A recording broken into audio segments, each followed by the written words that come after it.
Hey you guys, it's Peter, and welcome to my channel, Peterisms, where I tell stories of my life and just little things I've learned as I have grown in to the person that I am today, or mistakes that I've made along the way too that I continue to try to learn, because I do believe that lessons are repeated until they are learned. So yesterday, if you watched my video, I asked you guys for some help on some suggestions for video ideas that you'd like to see that I could pre-film and put out there when I am on vacation in the next couple weeks. You guys were so good to me. You gave me so many incredible ideas of so many videos that I was like, oh my God, I forgot about that. Or, oh my gosh, I was gonna do that one and I forgot all about telling this story and whatever. And one of the stories that somebody suggested on there was me talking about the best teacher that I've ever had in my entire life. And I kind of started telling the story last night in the vlog, on my vlog, my daily vlog, Peter Vlogs, and then I just like stopped it, and I was like, no, I said in the vlog, I said, you guys are gonna have to wait to my Peterisms channel so you guys can go hear the whole story over there. And I've actually told it on my vlog, but it's been a really long time since I've told the story. I get very emotional when I tell this story. A lot of times when I give talks about addiction and recovery, I share this story, and it always, I don't know, it's such a poignant moment of my life. It was really a time changer. It was something that happened to me that really showed me what I could make of myself and how far I had come. So anyway, here's the story. First of all, grab your coffee if you just want to sit around. We'll have a little conversation, dangling conversation, as Simon and Garfunkel said. But anyway, I am a believer that teachers come in many different forms. The story that I'm going to tell you actually came to me in the form of a teacher, of a professor that I had in college. But I also do believe that teachers come in the form of parents or grandparents or neighbors down the street or just people that we pass, you know, in the grocery store or whatever. I learn stuff from people all the time. You know, one of the things that I learn from people a lot is patience and grace, because I don't have a lot of it. And so if I'm standing, like, let's say at the gas station and I'm trying to get a fountain Coke and there's three people in front of me, right? And, you know, there's just like this woman and she's just very quiet and very calm and she's working the register and she never complains and she never, you know, for me, I learn a lot of patience from that. I'm like, well, if she can do it times 100, you know, customers every, you know, 20 minutes, I can surely stand here for 5 minutes in line. So I really try to find lessons in everybody that I encounter in the world. Right before I got sober, I dropped out of all of my classes. I've talked a lot about this on here. My using at that point was so bad. I was smoking pot all day long. I was drinking 1.5 fifths of Jack Daniels a day, as well as 3 to 4 Colt 45s, and anything else that somebody would just give me. I would drink anything at that point. I was taking between 4 and 8 Vicodin a day, and I was smoking crack cocaine. My life was really, really out of control, and I really didn't care, you know? When I went into treatment later, my counselor said to me, and she's still a very dear friend of mine, she said, so you're suicidal? And I said, no. And this was like a point with me that was really important, because I had never internally felt suicidal in my life. And I said, no, I'm not suicidal. And she goes, but you're killing yourself slowly. Don't you see that? Like, you're killing off parts of yourself. And it was such an aha moment to me. I didn't really realize that I was killing off parts of myself. And I was, you know. And maybe I was too afraid to admit to myself that I just wanted to die. I just wanted to go away and not have to feel anymore. Prior to getting sober, I was in college, pitifully. I hardly ever showed up. And, you know, it just was a train wreck. And so about a month and a half before I got sober, I dropped out of all of my classes. And the last class that I was still in was a class called Victorian Literature. And I'm going to say her name in case somehow she's out there and she somehow sees this video, which would just mean the world to me. I'm like tearing up thinking about it. And her name was Dr. Kubitschek. And I didn't dislike this class. You know, I like to read. You guys know I have a booktube channel, and I'm a book lover. I always have been. And I was an English major. And I took this class, and I remember we had to read Middlemarch by George Eliot. And the book is about 1,200 pages, if you don't know. And it's a very difficult book. And I read it in one night, while sitting at home drinking and wrote a paper that I don't even remember writing. I didn't remember writing it the next day. Dashed to class the next morning with no sleep and was going to class to turn in this paper that I think was like 50% of my grade. So I come to class, and Dr. Kubitschek had very, very long hair. She was very intellectual, very intelligent, and very much a human being. And I really respected her for that because, you know, in academia, there's a lot of these kind of phony-ass people out there, and she wasn't one of those. But she knew her shit. You know what I mean? She knew her shit, and I loved her for it. So anyway, come here, Boo Radley. Boo Radley is crying, so I'm going to put him up in this video. Come here, honey. He's like, I want to be up in the video, Dad. You want to be in the video, Boob? All right. So Tucker's sitting over here, so Boo Radley wants to be up here, and Pee-Pee's asleep upstairs. So anyway, she was amazing, and I loved her. And I come into the classroom. Now, I haven't been to the class in like a month, right? So I'm just going to show up and turn on this paper, and then I'm going to leave and act like nothing's ever happened, right? This was kind of the student that I was at that time.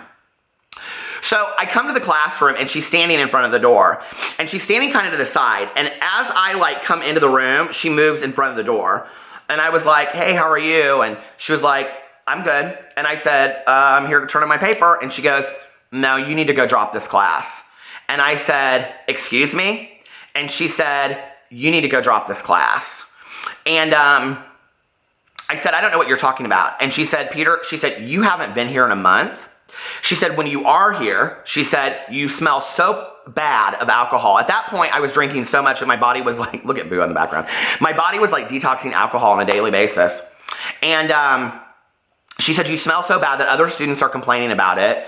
And she said, you know, I just can't have you in the class anymore. And I just looked at her and she goes, you need to go drop the class. And I said, okay. Like, I just was like so blindsided, you know, that could somebody was seriously holding me accountable. She was literally, besides the court system, the only person that ever really held me accountable until I got sober. And I'll never forget this. She put her hand on my shoulder and she said, I'm really worried about you. She said, your drinking and whatever else you're doing is really, really out of control and you don't even realize it. I had 2 years before this taken a class, a jazz poetry class with this instructor that was absolutely amazing, Dr. Feinstein, and he was such a cool guy. And I'll never forget, I must have been kind of headed in that direction at the time because he had written, and I've said this a lot in my videos, I've stolen this from him. He said in at the bottom of a paper that I wrote, he said, you are an excellent writer, but I'm very worried about you. Please do not burn out in a frenzy of creativity. Like other talented geniuses, Janis Joplin, Jimi Hendrix, and he named a couple other people, you know? And I thought about that, and then I thought about her, and I thought, man, I've had, you know, a couple teachers in my life that are actually willing to say something to me, that they cared enough to say something, you know? So anyway, I went and I dropped the class, and I was like, screw it. Well, here's what happened after that. So I had a friend of mine that was in that class. I was too ashamed to say that I had dropped out of all my classes. So I would go down to campus, sit there outside with my backpack on, smoke cigarettes with everybody else, and just act like I was in class. Well, one day my friend looked at me and she goes, why are you here? And I said, what are you talking about? And she goes, why are you here? And I said, what do you mean I have class? And she goes, you're not in any of your classes, Peter, anymore. We all know that. You withdrew. I never went back and I never talked to that friend again. And that was kind of how I dealt with things. I just avoided it, you know, avoidance. So flash forward, this is the part where I get real teary-eyed. Flash forward, I am 10 years sober and I am working in a treatment facility and I'm working with teenage addicts. And, you know, I was going to meetings every day. I was just living the recovery life, and I loved everything about it. And at that time, I had recently started kind of like this private practice on the side. And so I would leave from there, and then I would go to my office, and like I would leave my main job, and then I would go to my office, and I would stop at Starbucks on the way. Well, my window wasn't working, first world problems. And this is where I think that things happen for reasons, okay? My window wouldn't work, and I couldn't drive through Starbucks to get my coffee on the way to my office. Seriously? Okay. So I had to go inside to Starbucks. I'm like visualizing this as I do it. So I pull into Starbucks and I get out of my car and I go inside. Well, there's this woman in front of me at the counter, and she's like asking for a pencil to do the crossword, and the guy's being like really rude to her, and all I can see is like her in front of me, right? And so the guy's like, what do you need a pencil for? Well, all we have is a pen. And she's like, you don't have any pencils here at all? And he goes, well, I don't really have time to look right now. And I just looked at him and I go, man, just give her a pencil, okay? And so like she turned around, and as soon as she turned around, I was like, oh my God, that's Dr. Kubitschek. And so she kind of looked at me and like double take, did a double take. And then he handed her a pencil and he walked away, and I ordered my coffee. And as I was walking out, she was coming back up, and she said to the guy, she was like, the pencil is not sharpened. Can I sharpen the pencil? And he and I go, can you sharpen the pencil for her, please? So he like sharpens the pencil and he gives it to her and whatever. So I'm walking out and I'm like, don't say anything, don't say anything. And I'm like, she's walking to her table, and I'm like walking to the door, and like right as I almost am to the door, she turns around, she looks at me and she goes, Peter?